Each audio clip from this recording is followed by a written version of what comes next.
The assassin.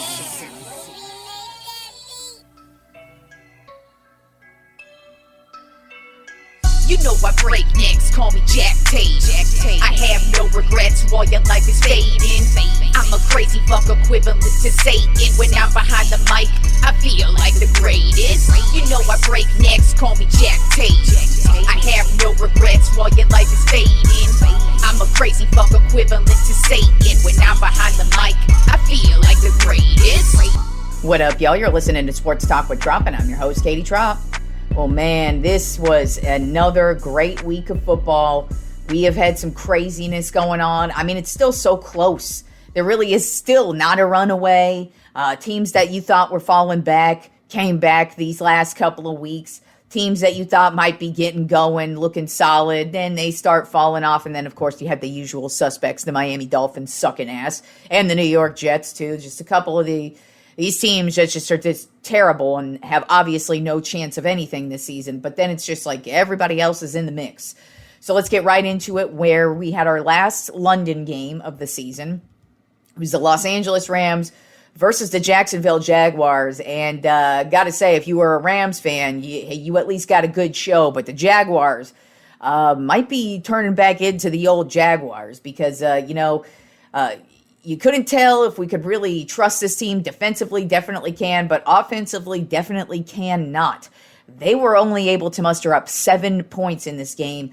Meanwhile, the Rams were able to get 35. So it was Rams win 35-7, and it was just all Rams all day. There was nothing good about this game from the Jacksonville Jaguars, especially on the offensive side of the ball. It was Stafford just throwing up bombs. Devontae Adams had a couple of touchdowns. It was just a huge day for the Rams. Now, I will say, rookie Travis Hunter on for the Jaguars finally had his breakout game of the season. He had 101 yards and a touchdown, but he was the only touchdown of the day for the Jaguars. So they definitely have some soul searching to do on the offensive side of the ball in Jacksonville. But the Rams looked pretty damn good in this one. Then we had the New Orleans Saints at the Chicago Bears, and it was pretty much all Bears all day. They got the win 26-14. Swift, man, he seems to be really getting going in the running game for the Bears. Every time he has a good game, they seem to be getting a win. As a matter of fact, they've won 4 straight games right now, and Swift has had 124 yards and a touchdown in this last game. And defensively, oh my God, they just had a ton of turnovers yesterday. I believe they had 6 turnovers total. I know they had 4 forced fumbles, a few sacks. They just really turned it on defensively, and then just were able to get things done on the offensive side of the ball. I mean, I know the Saints are a terrible ass team, but still, the Bears got a big win over the Saints. Then we had the Miami Dolphins at the Cleveland Browns, and things just got worse for the Dolphins. They got their asses beat 31-6. Cleveland Browns, not a very good team. Quinshad Judkins, their running back, 84 yards and 3 touchdowns. This guy fitting right in with this team. He's scoring every time he gets in the game. This guy is he's just a huge source of offense for them, and he definitely is something to build off for this team in the future. The Dolphins, though, what the fuck? Tua had 3 more interceptions yesterday. Terrible interceptions, man. They were those, like, what are you doing interceptions? And then he got pulled, and they put Ewers in. And on Ewers' first drive, it was a 3 and out. And, he goes to the sideline, and you usually expect the coach to walk over, or the offensive coordinator, especially the coach, so you expect them to kind of just like give them some type of encouragement.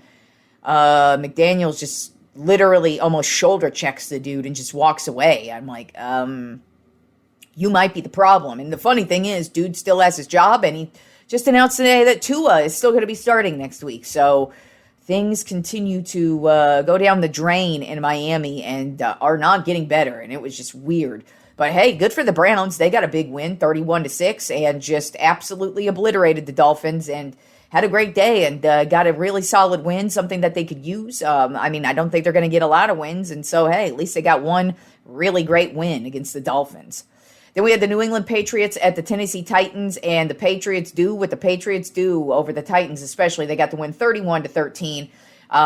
Drake May, he's just been very, very efficient. He's been very solid this season. He is just starting to command this offense and really make things difficult for the opposing defense. Ramondre Stevenson also had a good game on the ground, 88 yards and a touchdown. The Titans actually didn't look as terrible as they've looked. They fired their coach last week, so you kind of expect a little bit of a spark, and they did have a little bit of a spark. They actually had a lead on the Patriots in this one. It was 10-3, and then everything turned around, and the Patriots got back in order. But the Titans had a little bit more of a spark on offense, but they still looked as shitty as they normally do. Speaking of shitty, we had the Las Vegas Raiders at the Kansas City Chiefs, and the Chiefs won 31-0. Patrick Mahomes had practically a perfect game, 26 for 35, 286 yards, 3 touchdowns. Isaiah Pacheco, 57 yards on the ground and a touchdown. This was Rashee Rice's first game back. He had a couple of touchdowns himself. As a matter of fact, I think he had all 3 touchdowns from Mahomes in this one. So, the Chiefs got the win 31-0. The Raiders weren't even able to muster up any points in this one. This season keeps getting worse for the Raiders as well. They're just another team where you're like, what's going on here? And it's just weird. The teams that are bad this year are just bad. And like I keep saying, there's a lot of parity in the league this year. But those teams that are bad, and the Raiders are one of those teams, they are just bad. Then we had the Philadelphia Eagles at the Minnesota Vikings. This is by far probably the best game Jalen Hurts has had in his entire career. He had a perfect quarterback rating, went 19 for 23, 326 yards, and 3 touchdowns. And I mean, he was wheeling and dealing. He had some passes that were just so beautiful, so precise, and it was crazy. And then Devontae Smith had a career day, 183 yards and a touchdown. And the Eagles got the win 28-22. Carson Wentz, gotta say, this guy looks like straight trash. I mean, the interceptions this dude has been throwing, he had one yesterday where he just bombed it up. And before the camera could even pan to where it was going, as soon as he threw it up, I was like, that's an interception. And guess what? It was an interception. It was an easy interception, too. It was practically like a punt. And the cornerback, or the guy in the secondary, the defender, he actually just just stood right under it, basically fair caught the ball, and then ran it back. He didn't run it back for 6. There was another one, though, where that was ran back for pick 6. But Carson Wentz looks like trash. So I don't know what the Vikings are going to do until J.J. McCarthy gets back. McCarthy didn't look that great to start the season, but I got to keep it real. I don't know how worse it could be. Just Wentz looks bad. I just don't think that dude is a good quarterback at all, and I just think they got to get McCarthy in the game, because I think he can't even get the ball to Justin Jefferson, for Christ's sake. I mean, if you're just even a halfway decent quarterback, just toss it up to Jefferson. The dude's got like a 50-50 shot at getting the ball. Probably even more like 60-40 shot him. So, just toss it up to Jefferson. You might get something going. But even so, this Eagles team is difficult, but just Wentz is terrible. He's got a lot of, like I said, he's got a lot of weapons to work with on the offensive side of the ball. So, to me, and the Vikings were pretty much in this game for a good chunk of it. The Eagles had the lead the whole way. This was their game, but the Vikings were in it. They were in it, and they could have easily stayed in it. It's just, Wentz is just trash. Then we had the Carolina Panthers at the New York Jets. The Panthers got the win, 13-6. Bryce Young, 15 for 25, 138 yards and a touchdown. Unfortunately, he left the game with an injury. Looks like he's going to miss this next game due to a sprained ankle. Rico Dowdle was slowed down this game. His last 2 games, he's busted out for over 200 yards. Well, only 79 yards in this one. But still, man, the Jets are another team that are just reeling. They actually took Justin Fields out of this game. But I don't know if Tyrod Taylor is going to be your savior. They're kind of the exact same quarterback, in my opinion. It's just the Jets, they are not a talented team. This is a brand new team, y'all. This is a team that's in rebuilding, so I'm not really surprised. I don't really understand why people are surprised that they're this terrible. They were going to have a lot of growing pains, and I just kind of feel like you might as well keep Fields out there because I don't think Tyrod Taylor is any better than Fields. But and he came in and didn't provide them any spark on offense. They still lost. So Panthers, like I said, they are going to play these close ones and may walk away with the win or may walk away with a loss. And this week it was another win. Crazy game of the week, though. Went to the New York Giants at the Denver Broncos. In the fourth quarter, the Broncos were down 19-0. This game was completely dominated by the Giants. From start to finish, they were able to just stay in it. Their defense was playing well. And then all of a sudden, and I mean, when the Broncos turned it on in the fourth quarter, it was like with 6 minutes left to go. It was just, it's one of the most insane, improbable comebacks you will ever fucking see in your life. But basically, the Broncos just chipped away. You know, they scored. It was 19-0. And then they just go down and score. They get the 2 points, 19-8. Then they get an interception. And they score again. And they're just closing in. And all of a sudden, they got the lead. But rookie Jackson Dart, just guides his team down the field. He even has this crazy fourth down pass in which he's just able to just do some crazy Jackson Dart shit that he's doing and just get it down there. And they're able to score. They're able to take the lead 32-30 at this point. There's only I think 38 seconds left to go. So the Broncos have a pretty outside shot at getting this, but all they got to do is get in field goal range because unfortunately for the Giants, they missed the extra point, and that would cost them this game. So the Broncos are able to convert 2 immediate first downs, big bomb first downs. One, boom, right up the sideline, dude goes out of bounds. Next one, boom, another big chunk play right up the sideline. I don't think it was up the sideline. Maybe it was. Regardless, they were able to either down the ball, call timeout, whatever, just get right up there and bring their field goal kicker in, and he walks in, knocks down the field goal, and the Broncos get the win 33-32. The look on Jackson Dart's face is just, I feel him, man, because this team was leading the whole way, riding high. And then he leads them to this crazy comeback in the fourth quarter, and it's like, you only got 38 seconds left to go. I mean, yeah, anything could happen, obviously. But hey, man, our defense has been playing great this whole game, blah, blah, blah. And they just give it up. And it just is crazy, but the Broncos got the win. Jackson Dart, 15 for 33, 283 yards and 3 touchdowns. But, man, what a game. And it was funny, too, because I'm watching a different game at this time.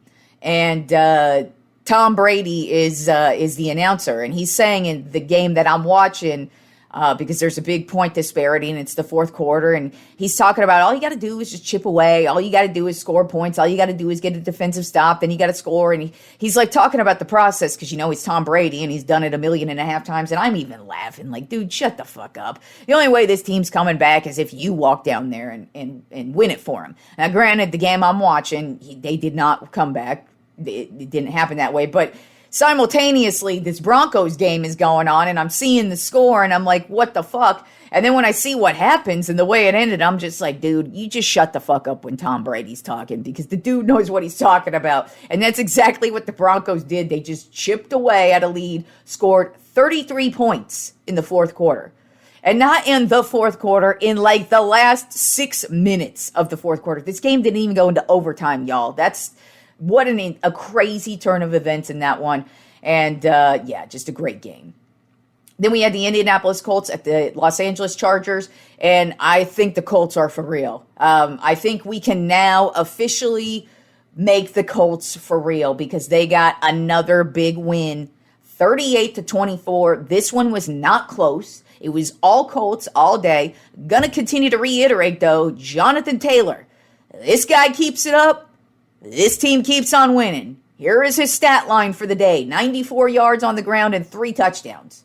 So that's a big deal. But Daniel Jones, got to give this dude a shout out too. He is really playing solid football. just really taking care of business, finding the open dudes, not making a lot of mistakes, especially in the red zone. And like I said, Jonathan Taylor is just knocking it out the park. Their defense is making some big plays as well. I mean, the numbers that Justin Herbert ended up with yesterday, you would think he won. 37 for 55, 420 yards and 3 touchdowns.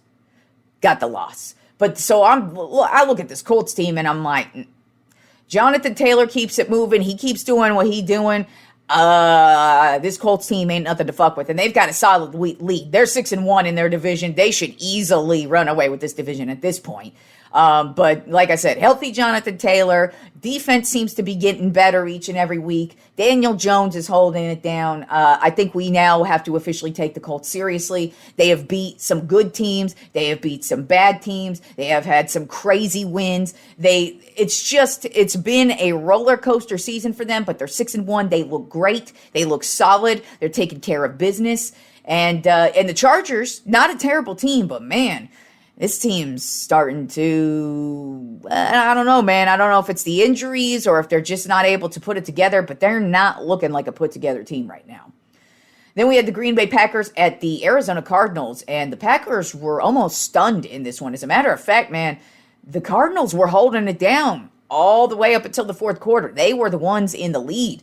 Jacoby Brissett, he got the start at quarterback again, and Jacoby Brissett, you know, he might be just that journeyman backup, but you put him in the game, he's reliable. He just goes out there, just plays the game. He knows how to get the ball out there. He knows how to read a defense. He just goes out there and plays, man. And he went 25 for 36, 279 yards and 2 touchdowns. Just had a really, really overall solid game. McBride, 74 yards, 2 touchdowns. But the Packers were just able to stay in it.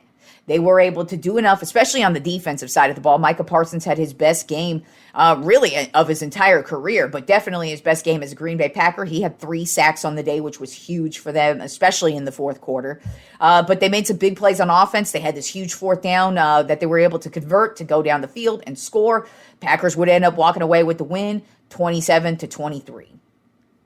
Then we had the Washington Commanders at my Dallas Cowboys. Now, this is the game I was talking about where Tom Brady was the color commentator on this one, talking about a fourth quarter comeback, and that did not happen for the stupid little Commanders. It did not. As a matter of fact, my Cowboys had the best game of the season. If they look like this, God, they can at least be a playoff team. If the defense can play like that. I mean, offensively, oh my God, CeeDee Lamb comes back, has 110 yards and a touchdown, and the touchdown was beautiful. It was a 74-yard just first play on this drive as well. Dak just drops back to pass, boom, right to CeeDee.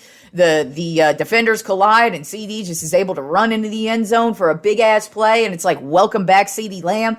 George Pickens had some beautiful catches himself. Ferguson had a couple of touchdowns. Dak, beautiful day, 21 for 30, 264 yards, 3 touchdowns. Still no interceptions in these last 4 games. The dude is on fucking fire. Javonte Williams, 116 yards and a touchdown. Just about as perfect a game as you can have on offense. I mean, the Cowboys can score in like a matter of seconds. The 2-minute drill ain't a problem for them. I mean, they are a team that is just scoring before halftime all the time. It's so great. They have 30 seconds on the clock. It's like, so fucking what? They're going to make it down the field. We got Aubrey, who could kick 60-yard field goals. He kicked a 61-yarder yesterday. It is so beautiful to see what they got going on offensively. It's the defense that's the problem. But defensively, they took care of business yesterday. The Commanders are the number 1 ground attack in the league. And the Cowboys are the worst ground attack in the league on defense, and they obliterated them. They weren't able to do shit on the ground. And the Commanders' receivers were dropping passes. Daniels, he was about their only spark. And then unfortunately, he hurts his hamstring midway through the game and ends up leaving the game. So they bring in Mariota, and then Mariota throws a pick 6 to Deron Bland, who is had a beautiful game yesterday. That was Bland's best game since he has come back from injury as well. I mean, he was in on like every single play. He was making tackles. He was just in on the ball. You could not get past him. And then he had a pick six. And so beautiful, beautiful, beautiful game from the Dallas Cowboys overall. Got the win 44-22. Love to see it because it's a division matchup. And just always love to see them kick ass. But perfect game. And if their defense can just play like that, or at least half like that, just get a couple of stops, this offense ain't nothing to fuck with. But we'll see what happens. It's the defense keeps getting blown up, but yesterday they played a very, very solid game. And then the Sunday Night Football matchup between the Atlanta Falcons at the San Francisco 49ers. The Falcons just laid an egg. I mean, the most Falcons weighed and a half last night. So they get the ball back, and Penix is able to get them within close to field goal range. They need a little bit more to get into field goal range, but he's almost there. And he ends up dropping back to pass. He has this pass where he just lobs it out of bounds, but there isn't a receiver in sight. You know what that means. It's probably going to be intentional grounding. Now, here's the worst part of it all. There's only 10 seconds left on the clock. And if it's below the 2-minute warning, if it's below 2 minutes in the second or fourth quarter, there's an immediate 10-second run off the clock if you have an intentional grounding.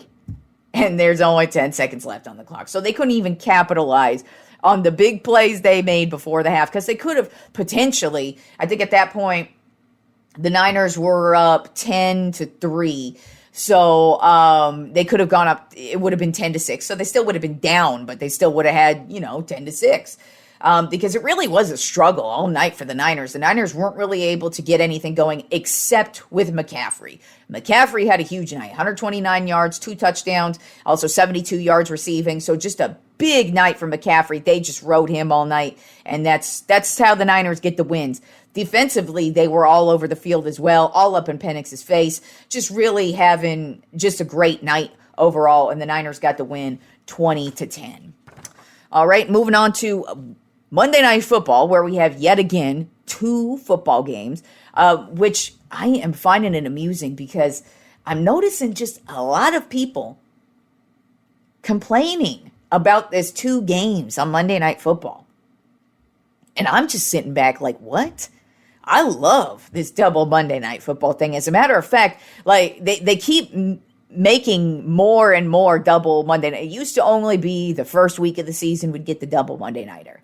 Then they moved it to the second week of the season because it's like you got the Thursday night, the Friday night, the Sunday, Monday. So they moved it to the second weekend. Now it's like a good chunk of the season we're getting double Monday Night Football games. And to me, it's beautiful because it's like I get to watch the first game, watch the first 2 quarters of that.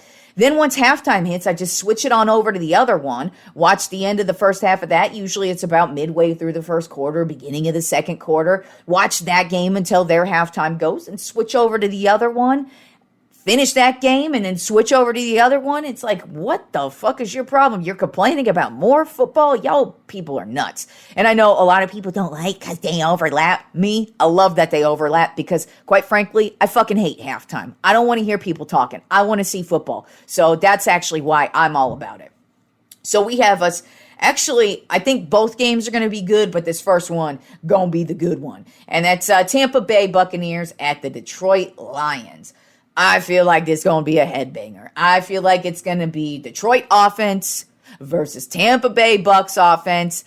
Baker Mayfield going to be all over the field tonight. Jared Goff probably going to be lighting it up as well. I think both defenses are solid, but they're both very, very injured, especially in the secondary. So that to me just screams all offense, especially with the way both Baker Mayfield and Jared Goff are playing this year. Both offenses are electric. They can score at will, and I feel like that's what tonight's going to be. I feel like it's going to be back and forth, Goff, Mayfield.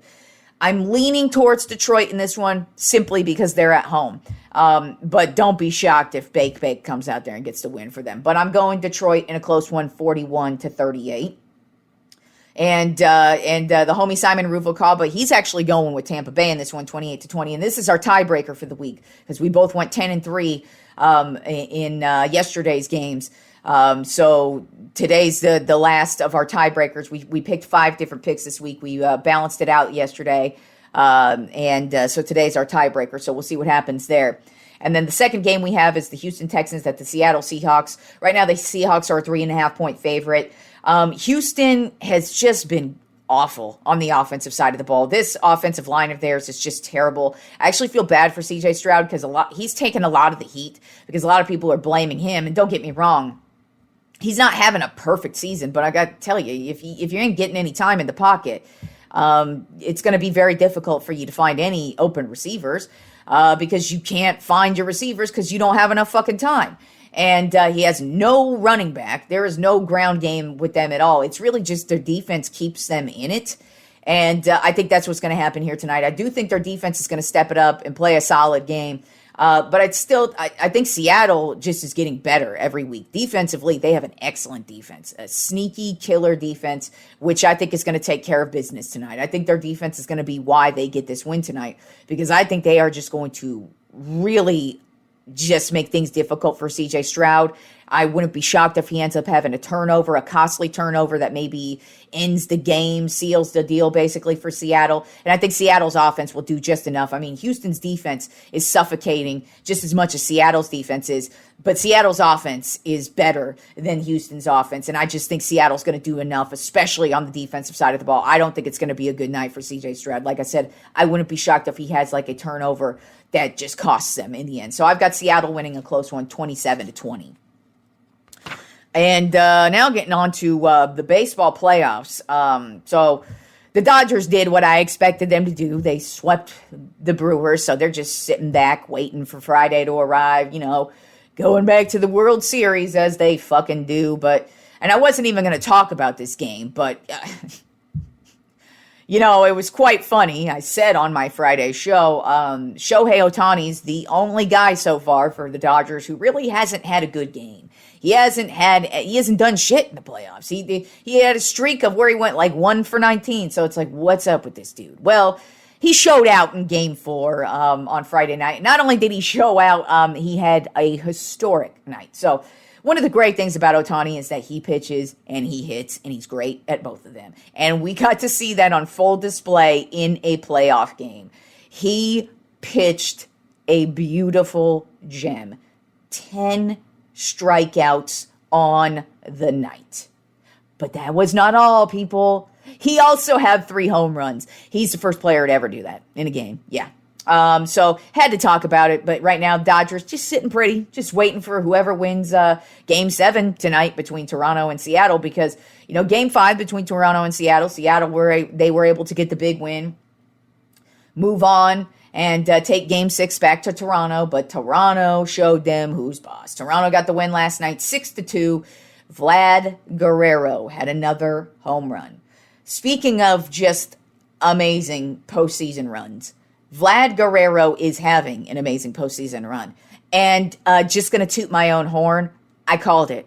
I said before the season, Vlad Guerrero is going to have an MVP type year. Now, the reason why I thought he was going to have an MVP type year is because I thought it was going to be a contract year, because he didn't have his extension heading into the beginning of the season. Then they eventually gave him his extension early on in the season. But he did not say, "Oh, I'm just going to give up." No, man. He has had a playoff run for the ages. He has earned that contract just in this playoff run. Batting a .462 with 6 home runs and 9 extra base hits. And he still has a Game 7 tonight. And they could potentially go on to the World Series, and he can just make those stats even more beautiful. But like I said, tooting my own horn on the season that Vlad Guerrero has been having this year, because I fucking called it. And good for you, dude. Good for you to show out when it is absolutely necessary. And Game 7 is tonight in Toronto. And I am very torn on this one because, like I said about the Mariners, I took them in this matchup because I feel like they're the magic team. But Toronto, they are suffocating on the offensive side. with that being said, I don't care who wins because chances are they're just going to lose to the Dodgers anyway, so who fucking cares? But we'll see. That's why they play the game. But my hopes are not high for either team to beat the Dodgers in the World Series, especially when Shohei Ohtani can pitch like that. Oh, not only Shohei Ohtani, like I said, their whole starting pitching lineup pitched fantastic throughout these playoffs. So good luck, Seattle and Toronto. You're playing a Game 7 to go up against a buzzsaw. But like I said, that's why they play the game. Anybody can win, blah, blah, blah, blah, blah.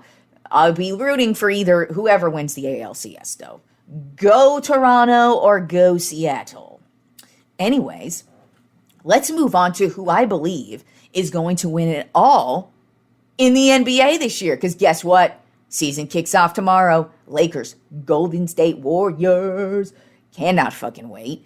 But let's just get started. I already went through all the teams individually, and the divisions and who I think is going to win. So let's just break it down on how I think the postseason is going to turn out. So in the Western Conference, my number one overall seed is the Los Angeles Lakers, because you know what? Luka is going to have a fantastic year. He and Reeves are going to be on a murder fest. I can already tell you that. If the Lakers are just able to, because defense, I think, is going to be their problem. I'm very wary of the defense, especially because LeBron is going to miss the first month of the season. They don't even know when he's really coming back, but he's definitely missing at least the first 3 to 4 weeks of the season. But I think the good thing about that is that means the Lakers can find an identity before he inserts himself into the roster. But we're definitely going to need LeBron's defense because I don't know who else is going to be playing defense for this team. I do like what we did at the center position, and I think that Ayton's going to help in the paint. But defensively, we'll see what's up with the Lakers. But I just think it's really going to be just a great year for Luka, for Reeves. I think they're going to set the pace without LeBron. Then LeBron's going to come in, and they're just really going to take over and have a really solid year.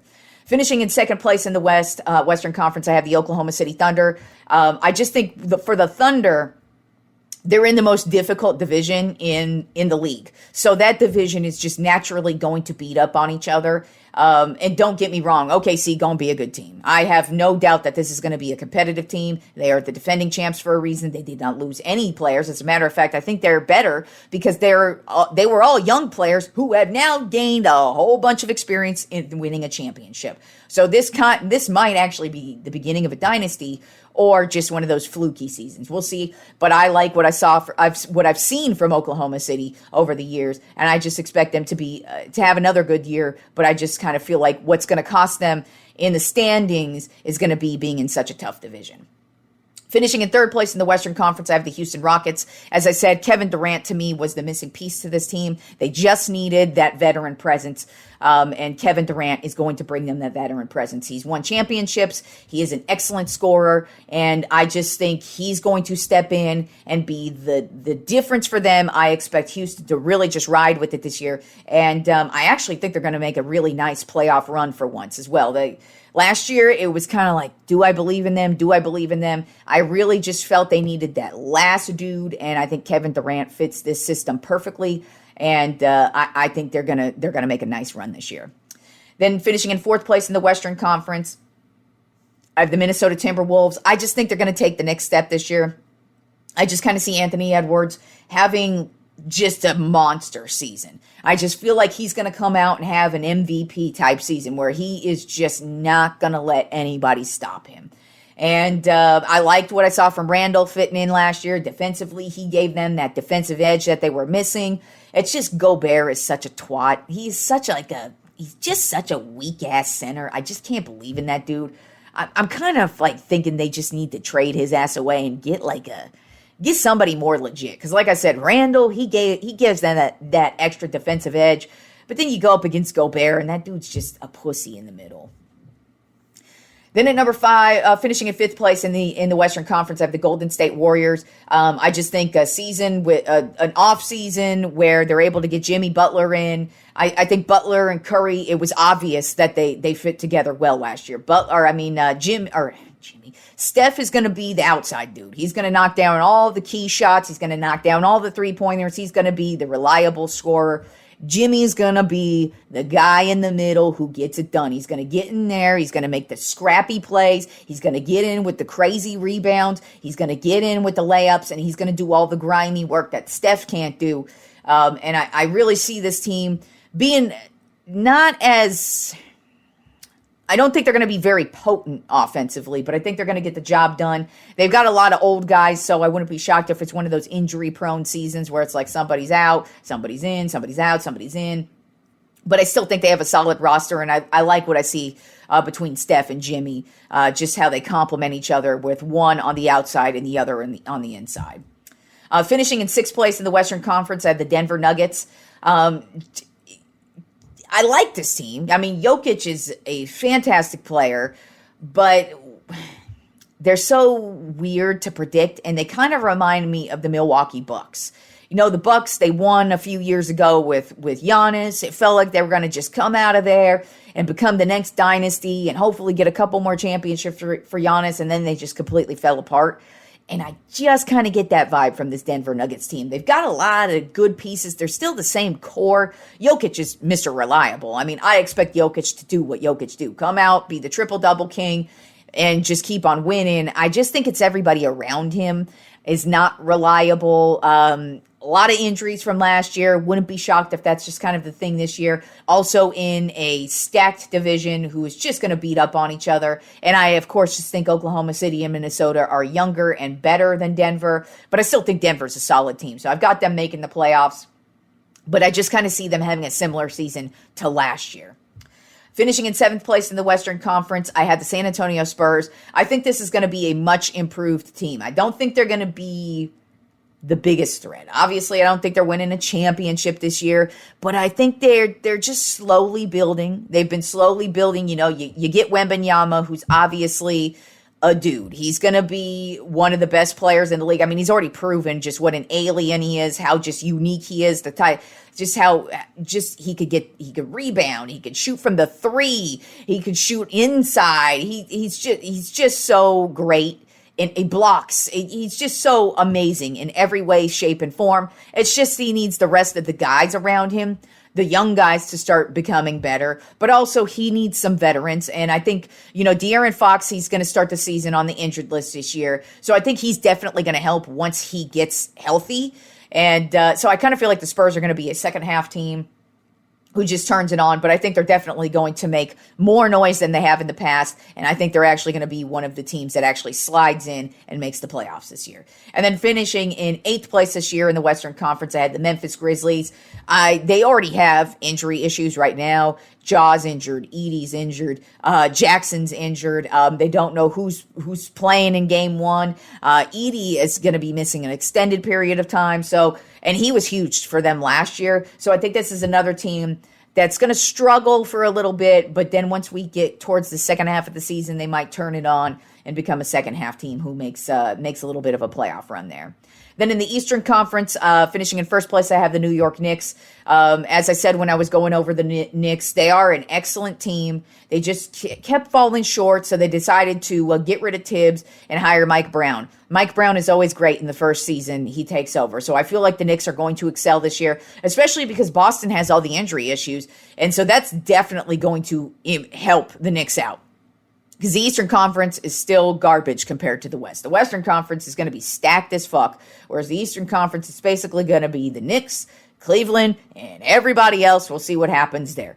But the Knicks, I feel like they're going to come out, be one of the best defensive teams. I think Brunson's going to continue his amazing run that he's had since he became a New York Knick. And like I said, Mike Brown teams, usually the first season he takes over, always have, they usually excel. Finishing in second place in the Eastern Conference, I've got the Cleveland Cavaliers because to me, the only two solid teams in the Eastern Conference are the Knicks and the Cavaliers, at least just right now. Obviously, who knows how the season's going to pan out, but to me, there is not a team in the Eastern Conference other than the Knicks or the Cavaliers who have like a legit roster, legit squad, and can put it together offensively and defensively. Everybody else is just meh. Cleveland, though, has a very solid roster, and I just kind of feel like they're going, you got Donovan Mitchell, who just keeps getting better and better every year, so I expect him to continue to excel. They have a couple of guys who are coming off of injuries as well, but this is like I keep saying about the Eastern Conference, it's going to be New York, Cleveland, everybody else. Finishing in third place in the Eastern Conference, I have the Miami Heat, because they're in a terrible division. They're not a very good team. They have a very mediocre roster at best, but it's the Eastern Conference and there's not a lot of competition. So I've got Miami winning their division. Then finishing in fourth place in the Eastern Conference, I have the Boston Celtics, because I just think they're going to struggle without Tatum this year. He tore his Achilles towards the end of last year, and so he may not be back this year. I wouldn't be shocked if he's back at some point this year. But this is an Achilles we're talking about, and these are basketball players, and Achilles is a big friggin' deal if you're a basketball player. So, and he's not the only guy right now. I mean, there's potential that Brown may not be playing in their first game to start the season. So I just kind of feel like it's going to be a long season for the Celtics, but since it's the Eastern Conference, they're still going to, they've got a solid roster, but they're just going to be missing their dude, Tatum, all season. And I don't really think that's going to be a good thing for them. So I just think Boston's going to have a roller coaster type season. But since the Eastern Conference is terrible, they're still going to make the playoffs. Finishing in fifth place in the Eastern Conference, it really just depends on what the hell happens with Giannis Antetokounmpo. So I've got the Milwaukee Bucks finishing in fifth place. But even with Giannis, I don't think they're going to be a good team. They've already talked about how they've had tons of offers for Giannis. It's just they haven't got the right offer. So obviously they're willing to listen, and I think Giannis is cool with staying, but obviously he can go. And I mean, I've heard teams that are interested in him, one of them being the Knicks. Obviously he's going to want to trade to the motherfucking Knicks over the Bucks. He at least has a shot at a championship if he goes to the Knicks. But hey, who knows? Who knows? He's probably going to end up staying with the Bucks. It just depends. So it's going to be one of those years where is he getting traded? Is he not getting traded? And I feel like we're going to hear that all the way up until the trade deadline. But with that being said, it's still the Eastern Conference, and if they have Giannis playing, the Bucks should still be a decent team. So I've got them finishing in fifth place. Finishing in sixth place in the Eastern Conference, to me, is the team that's most up in the air. I think they have potential to win their division, but I got to see it. I got to see it out on that court before I could take them, and that's the Orlando Magic. I think they have the potential to finally usurp Miami this year, because Miami's roster just not that good. I just lean towards Miami because of their experience. Spoelstra's a good coach, and they're more reliable, whereas Orlando, let's see what we get from them. But last year, they did have a very solid year. It just was injury after injury after injury. So if they're able to stay healthy this year and pick up where they left off last year before all the injuries, they got a pretty solid chance. But like I said, until they prove it, I can't pick them to win the division, but I still got them making the playoffs. Finishing in seventh place in the Eastern Conference, I had the Indiana Pacers. Another team, they were just in the NBA Finals, but they're missing their dude. And with no Halliburton, I think it's just going to be a long year. I don't really expect to see Halliburton back at all this year. Potential, but I doubt it. And even so, if he comes back, I just kind of feel like it's going to be too much for the Pacers this year. I've got them making the playoffs, obviously, but that's really just because the Eastern Conference is garbage. And they do have a solid roster, but they don't have Halliburton, and he is why they made it to the finals last year. Let's just be real. And then rounding out the Eastern Conference, I have the Detroit Pistons in eighth place. I like the Pistons. I think they're a really good team. I think they have the potential to be one of the best teams in the league this year, but to me, they're like Orlando. I need to see them prove it again this year. I do have them making the playoffs, but until they prove it, we'll see. But I kind of feel like they might be a team that could turn it on this year simply because the Eastern Conference is trash, and maybe they'll be able to take over these other teams and take advantage of all the injuries throughout the Eastern Conference. So moving on to how I feel like the rest of the playoffs are going to pan out. In the first round, I have The Memphis Grizzlies versus the Lakers, with the Lakers moving on. San Antonio Spurs versus the Oklahoma City Thunder, with the Thunder moving on. Denver Nuggets versus the Houston Rockets, with the Rockets moving on. And the Golden State Warriors versus the Minnesota Timberwolves, with the Timberwolves moving on. First round Eastern Conference matchups, Detroit Pistons versus the New York Knicks, with the Knicks moving on. Indiana Pacers versus the Cleveland Cavaliers, with the Cavaliers moving on. Orlando Magic versus the Miami Heat, with Orlando moving on. And the Milwaukee Bucks versus the Boston Celtics, with Milwaukee moving on. Conference semifinals, my Western Conference semifinals, I have Minnesota versus the Los Angeles Lakers. I have the Lakers moving on. And the Houston Rockets versus the Oklahoma City Thunder, I have the Houston Rockets moving on. Eastern Conference semifinals, we have the Orlando Magic versus the New York Knicks. I have the Knicks moving on. And the Milwaukee Bucks versus the Cleveland Cavaliers, I have the Cavaliers moving on. So my Western Conference finals, I have the Houston Rockets versus Los Angeles Lakers. I've got the Lakers moving on. And my Eastern Conference finals, Cleveland Cavaliers versus the New York Knicks, with the New York Knicks moving on. So my NBA finals will be a doozy. Los Angeles Lakers versus the New York Knicks. The NBA would love that because that would be great for the ratings. And of course, I've got my Lakers winning it all because, like I said, I feel like they're going to put it together with Luka. I think Luka's going to be, Luka hasn't even reached his peak yet. So I just feel like Luka's going to go on a tear this year. He looks great. I mean, you could tell the dude's just been working out. He had a fantastic summer league this year. And I just feel like Luka's going to go off this year. I mean, Luka always has the potential to go off, but he has not reached his peak. I just think he's going to have a fantastic year. I think with the chemistry I saw from him and Reeves last year, I think they're only going to build off of that and then just insert LeBron, and he's just going to come in, do what LeBron needs to do, play defense, make big plays when necessary, and it's just Luka's team this year. So I've got the Lakers winning it all because they're a good-ass team, and also I'm a Lakers fan, so duh. But that's how I've got the NBA panning out this year. But, the season starts tomorrow, so we've got a long way to see who ends up with the NBA Finals. But we've got a lot to go on this year. I think the Western Conference is going to beat each other up, whereas the Eastern Conference is going to be Knicks, Cleveland, and maybe some surprise team will come out of nowhere. But I think the Eastern Conference is going to suck, and the Western Conference is going to be real good. So that's what I've got going on for the NBA. So enjoy the kickoff of the season tomorrow and enjoy the rest of the week of sports. And I will talk to you fools on Wednesday.